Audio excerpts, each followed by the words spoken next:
Waste of the Indus spinning out of control, नियंत्रण के बाहर जा रहा है। मौलाना डीजल ने पाकिस्तान की पार्लियामेंट के फ्लोर पे कुछ दिन पहले कहा था कि 4-5 जिले हैं जो अपनी आज़ादी डिक्लेयर करने वाले, और साहब वो तो तकरीबन पाकिस्तान के कंट्रोल से तो बाहर है। बलूचिस्तान, जहां तक खैबर पख्तूनख्वा का सवाल है, तहरीके तालिबान, पाकिस्तान, ये दोनों मिलके कत्ल गारत कर रहे हैं पाकिस्तान की फौज की। कोई 750 के ऊपर तो मारे गए हैं पिछले साल में ही। और एक हम डिमोरलाइजेशन सी जो देख रहे हैं वहां पे पाकिस्तान की फौज में, जितनी कैजुअल्टीज हो रही हैं, धड़ाधड़ मारे जा रहे हैं बेचारे। तो देखना यह है कि ये बलूचिस्तान में ये जो ट्रेन का उन्होंने हाईजैक किया है, ये बड़ा सिग्निफिकेंट है, क्योंकि एक ट्रेन में कोई 450-500 लोग होते हैं, तो वो पूरे के पूरे इन्होंने हॉस्टेज बना लिए हैं।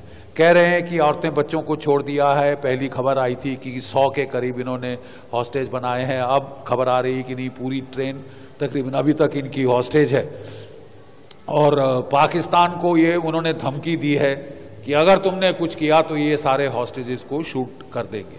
ये बड़ा डेलिकेट ऑपरेशन होता है हॉस्टेज रेस्क्यू, और मुझे नहीं विश्वास कि पाकिस्तान की आर्मी इतने डेलिकेट ऑपरेशन इतने नाजुकी से कर लेगी कि बगैर आम जनता को मारे वो टेररिस्टों को खत्म करें। बड़ा प्रिसीजन ऑपरेशन होते हैं, हमारी एनएसजी कर लेती है, लेकिन पाकिस्तान की फौज का स्टाइल है कि वो रंगत दिखाते हैं। वो अपने F-16 ले आएंगे, तोपे ले आएंगे, टैंक ले आएंगे, और जनता को, जनार्दन को उसमें कुचल देंगे बीच के अंदर। तो अगर ऐसा होगा तो पाकिस्तान में ही बवाल खड़ा होगा। पाकिस्तान को बड़ा फूंक कर ऑपरेशन करना होगा। ऑलरेडी वो हॉस्टेज नेगोशिएशंस ऐसी हालतों में शुरू की जाती हैं, और उससे टाइम गेन किया जाता है, पता करने कौन किधर कहाँ कितने हैं, कहाँ है, कैसे इन पे अटैक किया जाए। रात में ऑपरेशन ज़्यादा प्रेफरेबल होते हैं, लेकिन रात में ऑपरेशन जो है उसमें कौन सिविलियन कौन टेररिस्ट ये ढूंढना बड़ा मुश्किल होगा।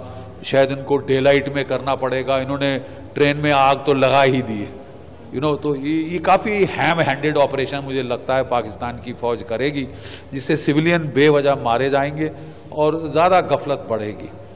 पाकिस्तान की फौज को आपको याद होगा 1971 के बाद पहले तो जनरल टिक्का खान साहब ने बुचर ऑफ बांग्लादेश का टाइटल अर्न किया था वहां पे कत्लोगारत करके।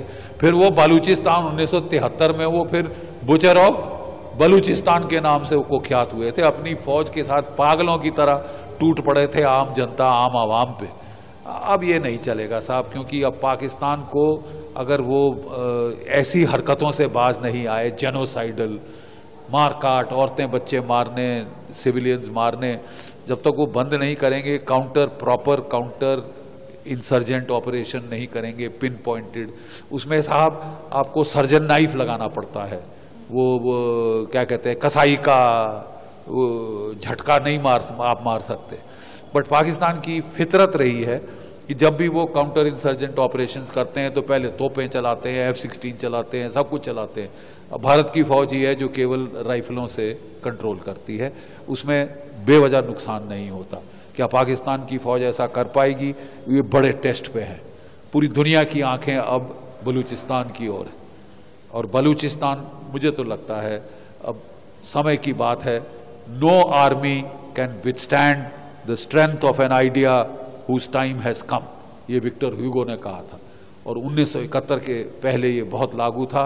आज फिर हमें लग रहा है, हम जो लड़े हुए हैं 1971 का युद्ध, हमें फिर लग रहा है कि साहब the time for the birth of Balochistan has come. Sir, क्या इंडिया पर कोई इम्पैक्ट या किसी तरीके से अलर्ट अलर्ट हमको तो केयरफुली वॉच तो करना ही पड़ेगा, अलर्ट भी हमको रहना पड़ेगा, क्योंकि बात ऐसी है कि पाकिस्तान की फौज ध्यान बटाने के लिए कुछ भी कर सकती है। देखिए, ये बोलते हैं रस्सी जल गई ऐंठ नहीं गई। ये फटीचर मुल्क है, इकोनॉमिक तबाही की कगार पे है, 2 रोज की रोटी नहीं खिला पा रहा अपने लोगों को, लेकिन साहब पंगे लेंगे जम्मू कश्मीर में, पंगे लेंगे पंजाब में, जाके तख्ता पलट करेंगे बांग्लादेश में, ठीक है।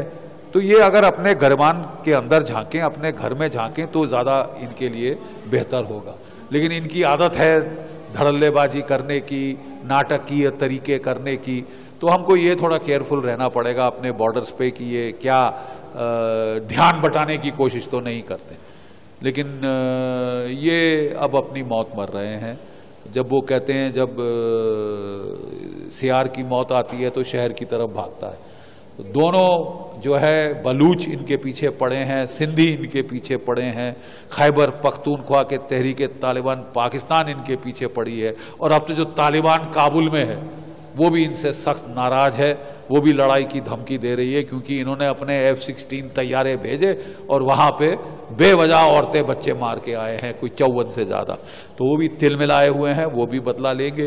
ये सोच रहे थे हमारी जूती की नोक बन के रहेगा अफगानिस्तान, वो तो होने से रहा। ISI के चीफ वहां की फोकट की विस्की पीने काबुल पहुंच गए थे जब तालिबान का राज आया था, और उन्होंने सोचा था कि हमको स्ट्रेटेजिक डेप्थ मिल गई। स्ट्रेटेजिक डेप्थ तो दरकिनार साहब, अब आपकी तबाही का वक्त आ रहा है।